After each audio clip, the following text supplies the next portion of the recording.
She was just a baker's daughter, covered in flour and forgotten by society. He was the crown prince, bound by duty and tradition. When their worlds collided on that fateful autumn evening, no one could have predicted that a simple act of kindness would shake the very foundations of the British monarchy. But when she stepped into that golden ballroom and spoke ancient words that hadn't been heard in those halls for centuries, even the Queen herself couldn't hide her shock. What happened next changed everything, and if you think you know how this story ends, think again. The rain pelted against the cobblestones of Victorian London as Margaret hurried through the narrow alleyways, her worn boots splashing through puddles that reflected the gas lamps above. Her arms ached from carrying the heavy basket of day-old bread, the ones her father couldn't sell at their small bakery on Pudding Lane. She pulled her threadbare shawl tighter against the October chill, knowing she had to reach the orphanage before the children went to bed hungry. Margaret had made this journey every Tuesday evening for the past 3 years, ever since her mother had died and left her with a promise to care for those less fortunate. At 22, she had already sacrificed her youth to flour-dusted mornings and nights spent mending the family's meager clothing. Marriage prospects had long since passed her by. What gentleman would want a wife whose hands were rough from kneading dough and whose dowry consisted of nothing more than her mother's Bible and a few copper pots? As she rounded the corner near Westminster Bridge, the basket slipped from her rain-slicked hands, sending loaves tumbling across the wet pavement. Margaret dropped to her knees, desperately trying to salvage what she could, when a gloved hand appeared in her peripheral vision, picking up a mud-splattered roll. "Allow me to help," said a voice that seemed to carry both authority and unexpected warmth. Margaret looked up to find herself staring into the deepest blue eyes she had ever seen. The man crouching beside her wore a fine wool coat that probably cost more than her family earned in a year, yet here he was, kneeling in the rain to help a common girl collect scattered bread. His dark hair was slightly disheveled from the wind, and despite his obvious nobility, there was something genuinely kind in his expression. "Sir, you'll ruin your clothes," Margaret protested, but he merely smiled and continued gathering the loaves. "Clothes can be cleaned. Children's hunger cannot wait," he replied, somehow knowing exactly where she was headed with her burden. Together, they collected the bread, and when the basket was full again, he insisted on carrying it for her. Margaret knew she should refuse. It wasn't proper for a lady to walk with a strange gentleman, even one who seemed honorable, but something in his manner made her trust him implicitly. "I'm Edward," he said simply as they walked toward the orphanage. He didn't offer a surname or title, and Margaret was grateful for the informality. "Margaret," she replied, stealing glances at him as they walked. Despite his fine attire, he seemed comfortable in these poor streets, nodding respectfully to the flower sellers and chimney sweeps they passed. At the orphanage gates, Sister Catherine's eyes widened in recognition when she saw Margaret's companion, but Edward subtly shook his head, and the nun said nothing. He helped distribute the bread to the eager children, speaking to each one as if they were the most important person in the world. Margaret watched in wonder as he knelt to tie a little boy's shoe and listened intently to a girl's story about her rag doll. "You come here often," Margaret observed when they finally left. "When I can escape my obligations," Edward replied carefully, "though I've never seen you before." "Tuesday evenings are my time," Margaret explained. "My father manages the shop the other nights." They walked slowly back toward the main thoroughfare, neither eager to end their unexpected companionship. Edward asked about her life, seeming genuinely interested in the daily operations of a bakery, the challenges of rising before dawn, and her dreams of perhaps one day opening a small school for working-class children. "You speak so eloquently," he remarked. "Were you educated?" Margaret blushed. "My mother was a governess before she married my father. She taught me to read and write, and—" She hesitated, embarrassed by what might seem like boasting. "And," Edward prompted gently, "she taught me Latin and French." She said a woman's mind should be cultivated regardless of her station. Margaret lifted her chin slightly, ready for the mockery that usually followed such admissions. But Edward's eyes lit up with admiration. "Your mother sounds like a remarkable woman. Do you still study?" "When I can. Books are precious. but I borrow them from the circulating library when we have the penny to spare." They had reached the corner where their paths must diverge. Edward seemed to struggle with something before reaching into his coat and withdrawing a calling card. "If you ever need anything at all, please send word to this address." Margaret looked at the card and nearly dropped it in shock. The royal coat of arms gleamed even in the dim gaslight. "Your Highness," she breathed, attempting to curtsy on the wet pavement. "Please." "Edward," Prince Edward said quickly, steadying her elbow. "Tonight, I was just Edward, and you were just Margaret, and we were just two people who believe in feeding hungry children. May I see you again?" Before Margaret could respond, a carriage bearing the royal insignia rounded the corner, clearly searching for its missing passenger. Edward pressed the card into her hand. "Tuesday next?" he asked hopefully.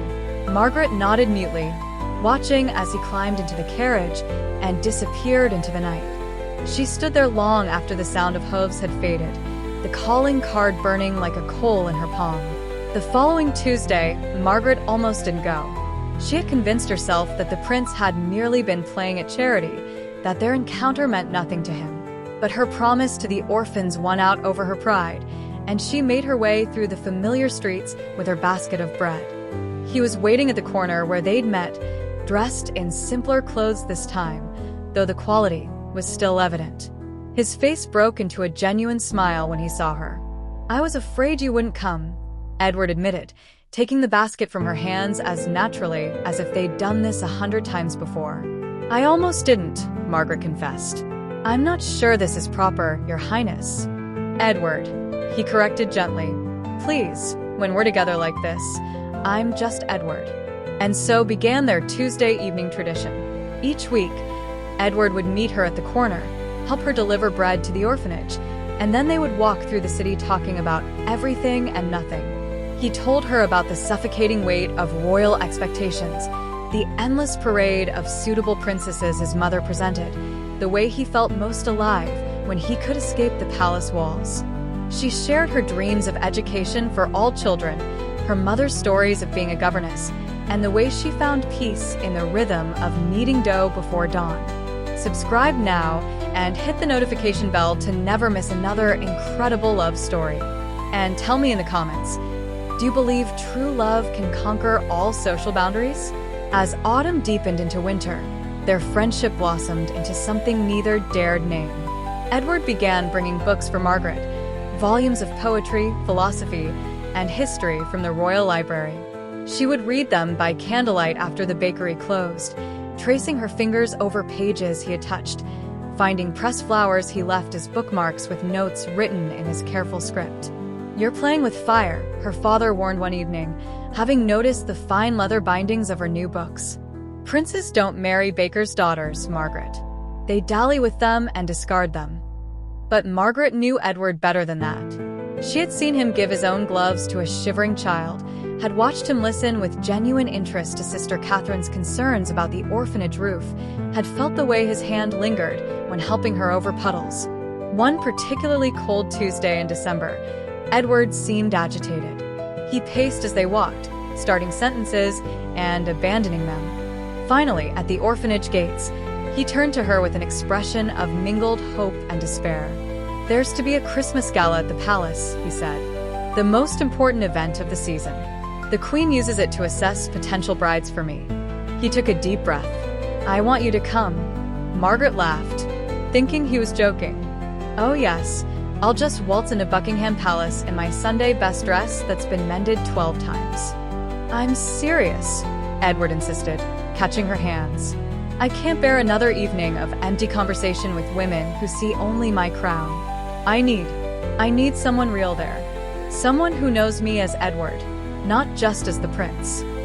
"It's impossible," Margaret said softly, though her heart was racing. "I don't belong in that world.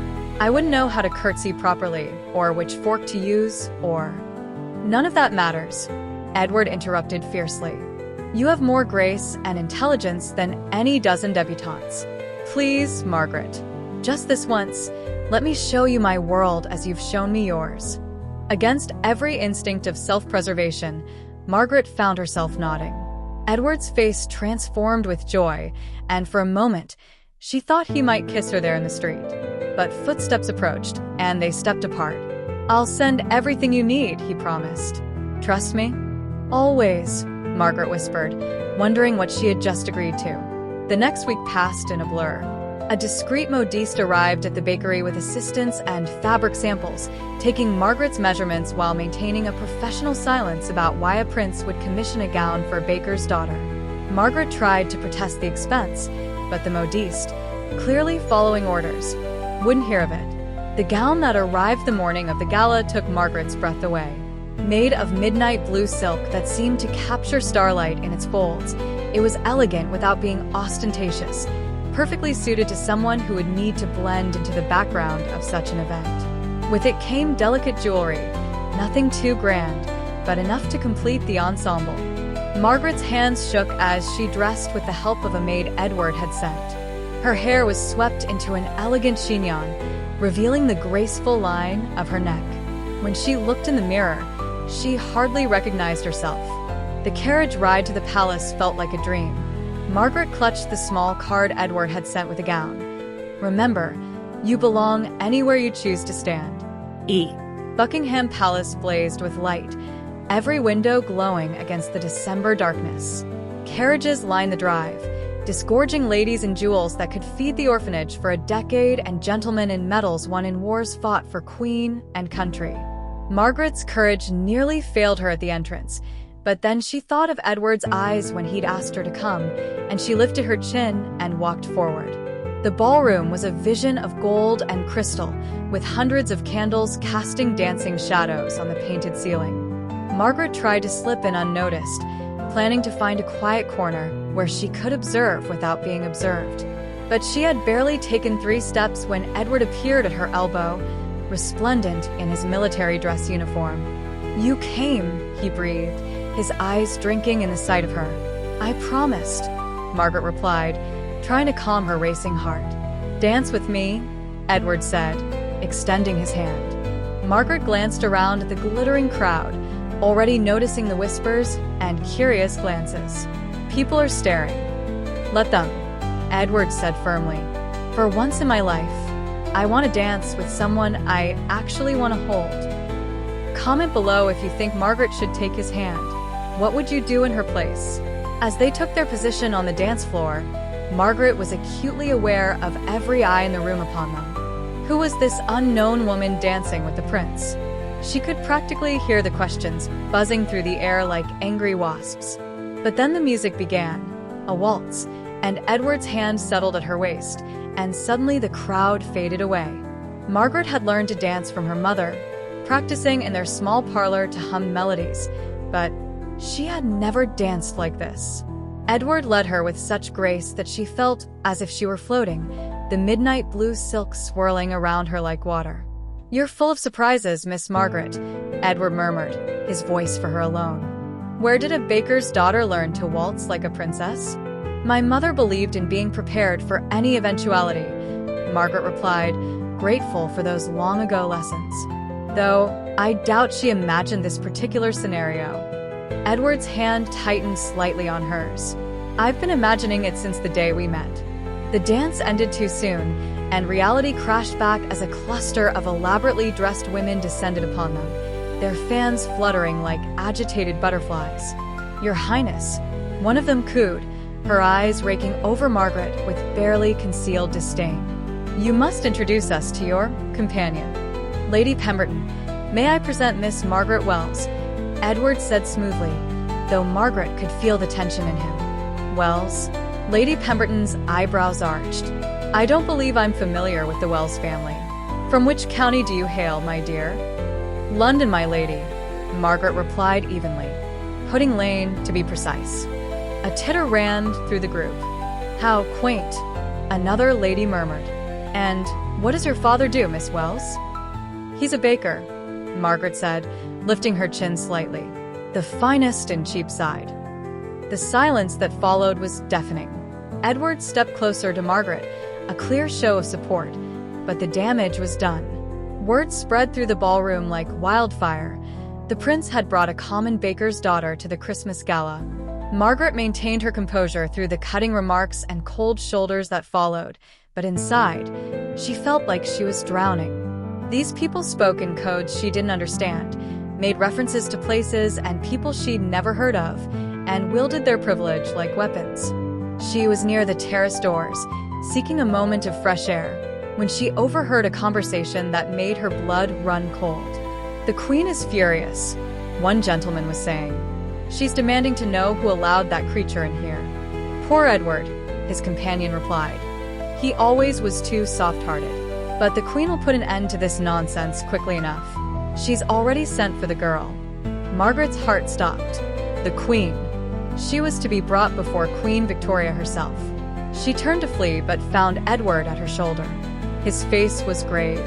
"I've just been informed," he said quietly. "My mother wishes to speak with you." "Edward, I can't," Margaret whispered. "I don't know the protocols. I'll embarrass you." "You could never embarrass me," Edward said fiercely. "But Margaret, I must warn you. My mother, she can be formidable. Whatever happens, remember that He stopped himself, aware of the many eyes upon them. A liveried footman appeared. "Miss Wells, Her Majesty awaits." The walk to the Queen's private receiving room felt like a march to the gallows. Margaret's mind raced, trying to remember everything she'd ever read about royal etiquette. Did one curtsy immediately upon entering? Wait to be addressed? How low should the curtsy be? The doors opened to reveal a small, imposing woman dressed in black, her penetrating gaze fixed on Margaret like a predator, sizing up prey. Queen Victoria sat ramrod straight in an ornate chair, her ladies-in-waiting arranged around her like a court preparing to pass judgment. Margaret sank into the deepest curtsy she could manage, her legs trembling.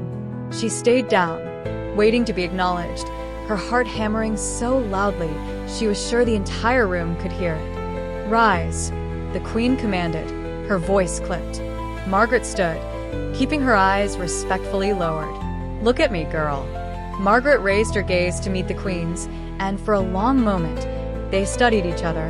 The Queen's expression was unreadable, her dark eyes missing nothing. "You are the baker's daughter who has bewitched my son," the Queen stated. "It wasn't a question." "I am a baker's daughter, Your Majesty," Margaret replied carefully. "As for bewitchment, I claim no such power." The Queen's fingers drummed on the arm of her chair. "Edward tells me you are educated, that you read Latin." Margaret felt a trap, but couldn't see its shape. "My mother taught me, Your Majesty."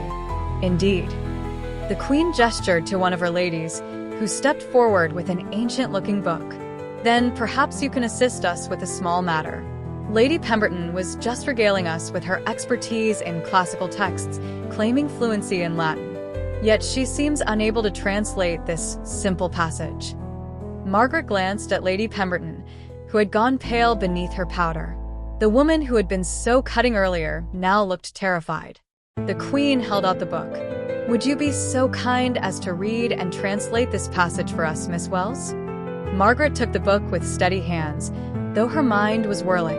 She recognized it immediately, Cicero's De Amicitia, on friendship. The passage the Queen had selected was not simple at all, but one of the most complex discussions of loyalty and virtue. Taking a breath, Margaret began to read the Latin in a clear, confident voice. Then, without pause, she provided the translation. "Thus nature has ordained that true friendship can exist only between good men, those who act consistently with virtue and honor. For in friendship there must be complete harmony of interests, purpose, and will, together with mutual goodwill and affection." She continued through the entire passage, her translation fluid and accurate, adding context where the ancient phrasing might be unclear to modern ears. When she finished, the room was utterly silent. "Your Majesty," Margaret said, the words coming from some deep place of courage she didn't know she possessed. "If I may be so bold, I believe Cicero's words speak to a truth that transcends station or birth.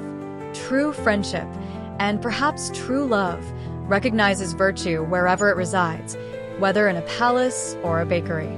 The Queen's expression shifted minutely. "You dare to lecture me on love, girl?" "No, Your Majesty," Margaret said softly. I merely observe that the heart, like virtue, recognizes its equal regardless of external circumstances. Your own great love story with Prince Albert proved that a queen could choose based on genuine affection rather than mere political expedience. It was a dangerous gambit, invoking the queen's beloved late husband. The room seemed to hold its breath. Subscribe now if you want to see what happens next. And comment below, was Margaret too bold? Or did she say exactly what needed to be said?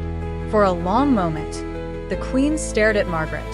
Then, unexpectedly, the corner of her mouth twitched. You have courage, Miss Wells. And education. Tell me, what would you do with such gifts if you were not serving bread to orphans? I would teach, Your Majesty, Margaret answered honestly. I would ensure that every child, regardless of their birth, had the chance to read Cicero in the original Latin, if they so desired.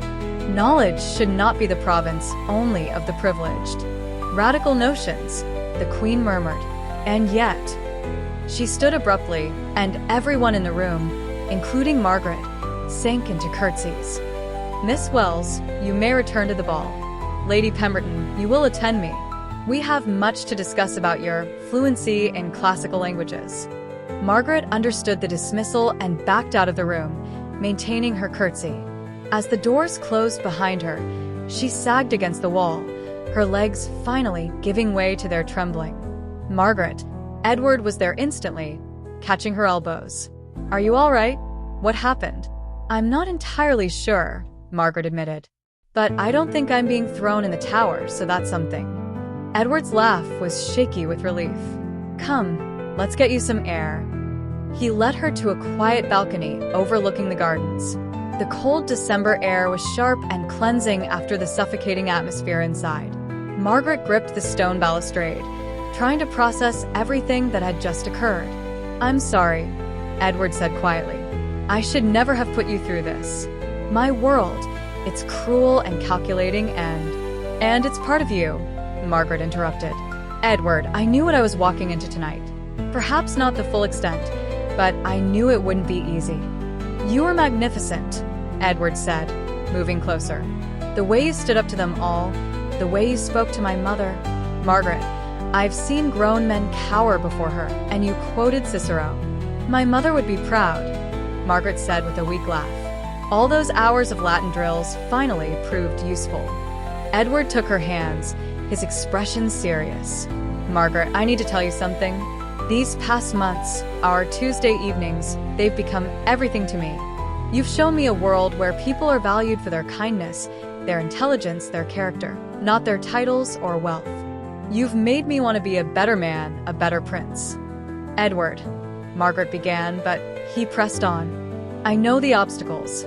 I know what my mother expects, what the country expects. But I also know that I can't imagine a future without you in it. I love you, Margaret Wells. I love your courage and your compassion, your brilliant mind and your generous heart. I love the way you see past my crown to the man beneath. Tears blurred Margaret's vision. I love you too, she whispered. But love isn't always enough, is it? Your world and mine. Then we'll create a new world, Edward said fiercely. One where a prince can marry for love, where education is valued over pedigree, where... The balcony doors burst open. Your Highness, a footman said urgently. The Queen commands your immediate presence. Both of you. Margaret's heart sank. This was it then. The Queen had decided to end this publicly, to humiliate her as an example to any other common girl who might dare to reach above her station. They walked back through the ballroom, and this time, the crowd parted before them like the Red Sea. Margaret could feel the weight of hundreds of eyes, could hear the whispers swirling in their wake. She kept her head high, determined to face whatever came with dignity. The Queen stood at the far end of the ballroom, on the raised dais reserved for the royal family. The orchestra had stopped playing, and the entire assembly seemed to hold its breath. Approach, the Queen commanded. Edward and Margaret walked forward, stopping at the appropriate distance and bowing deeply. Edward, my son, the Queen began, her voice carrying to every corner of the silent ballroom. You have brought Miss Wells here tonight against all protocol and propriety. Yes, Your Majesty, Edward replied steadily. You have shown preference for a common baker's daughter over the many suitable ladies present. Yes, your majesty. And you, Miss Wells. The queen turned her penetrating gaze on Margaret. You have dared to enter these hallowed halls, to dance with a prince, to speak to your sovereign with a boldness that borders on impertinence. Margaret lifted her chin. Yes, your majesty. A murmur ran through the crowd at her audacity in speaking without being directly asked a question. And yet, the queen continued, raising her voice slightly. In my private chambers, Miss Wells demonstrated a level of education and erudition that put certain members of our nobility to shame. She spoke with intelligence and conviction about matters of virtue and friendship. She quoted Cicero not as a party trick, but with true understanding. The crowd's murmur grew louder, confusion mixing with curiosity. Furthermore, the queen said, I have made inquiries about Miss Wells and her family.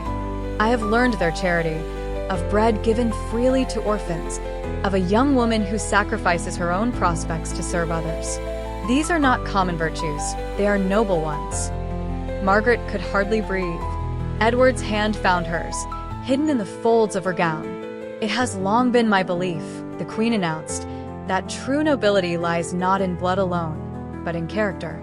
My beloved Albert was chosen not for his grand titles, but for his noble heart and brilliant mind. If my son has found such qualities in Miss Wells, then who am I to stand against the dictates of true affection? The ballroom erupted. Margaret swayed on her feet, certain she must be dreaming. However, the queen raised her hand for silence. Miss Wells cannot become Princess of Wales as a baker's daughter. Therefore, by royal decree, I hereby grant Margaret Wells and her family a hereditary knighthood for services to the poor and dedication to learning. Rise, Dame Margaret Wells. Margaret's knees nearly buckled as she rose, tears streaming down her face. The queen stepped forward, and Margaret dropped into another deep curtsy. In Latin, my dear, the queen said quietly, a slight smile playing at her lips. Through her tears, Margaret managed to speak the formal Latin words of gratitude and loyalty, her voice carrying clearly through the stunned ballroom. Now, the queen said, returning to her throne, I believe the orchestra has been idle too long. Music. As the music swelled again, Edward pulled Margaret into his arms, not caring who saw or what they thought. Did that really just happen? Margaret whispered. My mother is full of surprises. Edward laughed, spinning her across the floor. Though I think you impressed her more than anyone has in years. A hereditary knighthood, Margaret said dazedly. My father. Oh, Edward, my father the baker is now Sir Thomas Wells. And you, Edward said, his eyes shining, are Dame Margaret Wells, future Princess of Wales, if you'll have me. Is that a proposal?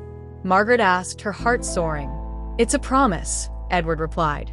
I'll propose properly, with all the romance you deserve. But Margaret, know this, queen or no queen, blessing or no blessing, I would have found a way to make you my wife. You've taught me that love is the greatest nobility of all. Don't forget to subscribe for more incredible love stories. Share this video with someone who believes in true love. The rest of the evening passed in a golden blur. The same people who had snubbed Margaret earlier now clamored for her attention, suddenly eager to befriend the future princess. But Margaret had eyes only for Edward, dancing dance after dance, lost in their own world. Lady Pemberton, notably, was absent from the festivities, having been quietly dismissed from court after her Latin pretensions were exposed. The orphanage on Pudding Lane, it was announced, would receive royal patronage and funding for a new roof and expanded facilities. 6 months later, on a perfect June morning, Margaret Wells married Prince Edward in Westminster Abbey. The bride wore her mother's simple gold cross alongside the magnificent diamonds of the royal collection. The wedding breakfast featured, at the couple's insistence, fresh bread from Sir Thomas Wells's bakery, now the most fashionable establishment in London. In her wedding speech, another break with tradition that shocked and delighted society, Margaret spoke of bridges built between worlds, of the power of education to transform lives, and of love that recognizes no barriers. My mother taught me, she said, looking out at the assembled dignitaries and common folk alike, for she had insisted the orphans have seats of honor, that we rise not by stepping on others, but by lifting them with us. Today, I make a promise not just to my husband, but to this nation, to use this platform I've been given to ensure that every child, whether born in a palace or a poorhouse, has access to the education that allowed a baker's daughter to quote Cicero to a queen.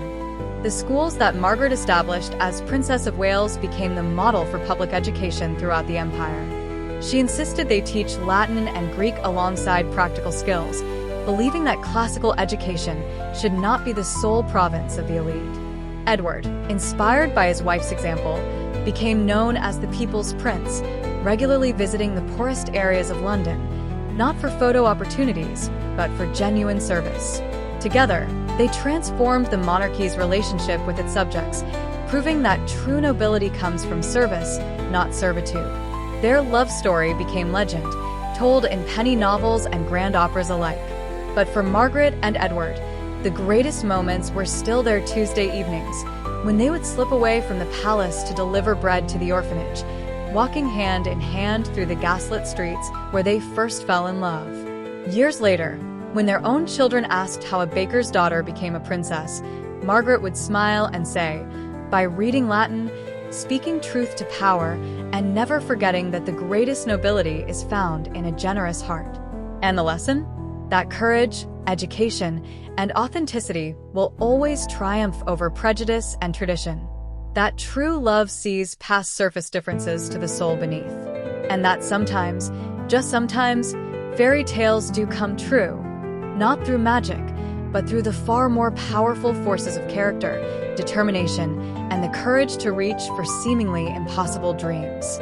Never let anyone tell you that your dreams are too big or your station too low.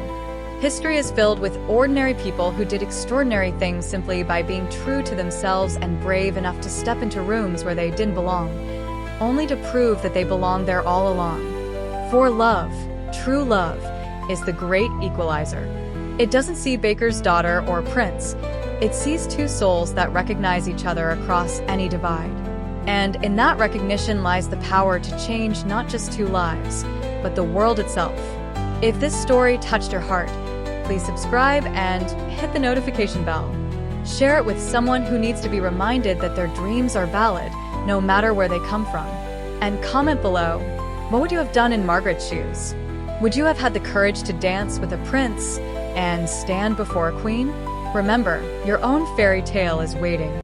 You just have to be brave enough to write it.